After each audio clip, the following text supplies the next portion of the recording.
నమస్తే అండి. అఖిలాండ కోటి బ్రహ్మాండ నాయకుడు తిరుమల వెంకటేశ్వర స్వామివారిని దర్శించుకునే భక్తులు స్వామివారి దర్శనం తరువాత అంతటి విలువైనదిగా భావించేటటువంటిది స్వామివారి లడ్డూ ప్రసాదం మాత్రమే. తిరుమలకు వచ్చినటువంటి భక్తులు తమ తమ స్థాయిని బట్టి లడ్డూ ప్రసాదం తీసుకువెళ్ళి తమ తమ గ్రామాల్లో బంధువులకు మిత్రులకు ఇస్తారు. పుచ్చుకున్నవారైనా సరే స్వామివారు దర్శనం చేయలేకపోయినా ఆ లడ్డూనే తమ దేవదేవుని కటాక్షంగా భావిస్తారు.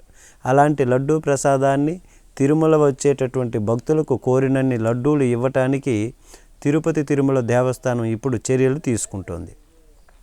కొన్ని నెలల క్రిందట భక్తులకు లడ్డూలను ఆధారంగా రేషన్ విధానంలాగా ఇవ్వటానికి తిరుమల తిరుపతి దేవస్థానము ఇప్పుడు తమ ఆలోచన మార్చుకుంది. కోరినన్ని లడ్డూలు ఇవ్వటానికి అదనంగా సిబ్బందిని కూడా నియమించుకునేందుకు సర్వం సిద్ధమవుతోంది. బిఆర్ నాయుడు నేతృత్వంలో పాలక మండలి ఏర్పాటైన తరువాత వచ్చినటువంటి మెరుగైన నిర్ణయంలో ఇదొకటి.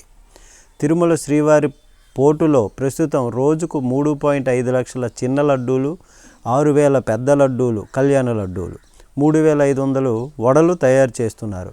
తిరుమలతో పాటు హైదరాబాదు, బెంగళూరు, చెన్నై, తిరుపతిలోని స్థానిక ఆలయాలలో కూడా స్వామివారి ప్రసాదాన్ని విక్రయిస్తున్నారు. దర్శనం చేసుకున్న ప్రతి భక్తుడికి ఒక చిన్న లడ్డు ఇస్తారు. స్వామివారిని దర్శించుకునే రోజువారీ భక్తుల సగటు చూస్తే 70,000 మంది వరకు సుమారుగా ఉంటుంది.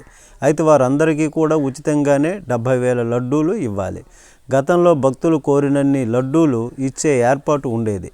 రద్దీ ఎక్కువగా ఉన్న రోజుల్లో లడ్డూ కౌంటర్లలో ఉద్యోగులే ఎవరైనా మరీ ఎక్కువగా అడిగినప్పుడు కాస్త నియంత్రించి ఇచ్చేవారు. అంతా సాఫీగా సాగిపోయేది. కూటమి ప్రభుత్వంలో కొత్తగా వచ్చినటువంటి ఈవో గారు బాధ్యతలు తీసుకున్న శ్యామలారావు గారు ఒక ఇబ్బందికరమైనటువంటి ఏర్పాటు చేశారు. భక్తులు అదనపు లడ్డూలు తీసుకోవడానికి ఆధార్ కార్డులను వెంట తెచ్చుకోవాలని, ఆధార్ చూపించిన వారికి మాత్రమే ఇచ్చే ఏర్పాటు చేశారు. దీంతో అంతా గందరగోళంగా తయారైంది. టీటీడీ ఈవో తీసుకున్నటువంటి అనాలోచిత నిర్ణయాన్ని దాన్ని పక్కన పెట్టి బిఆర్ నాయుడు గారు చైర్మన్గా పాలక మండలి ఏర్పాటైన తర్వాత ఇప్పుడు భక్తులకు కోరినటువంటి లడ్డూలు ఇవ్వటానికి ఏర్పాటు చేస్తున్నారు. ఈ తాజా నిర్ణయం పట్ల సర్వత్రా భక్తులలో హర్షం వ్యక్తం చేస్తున్నారు. నమస్తే.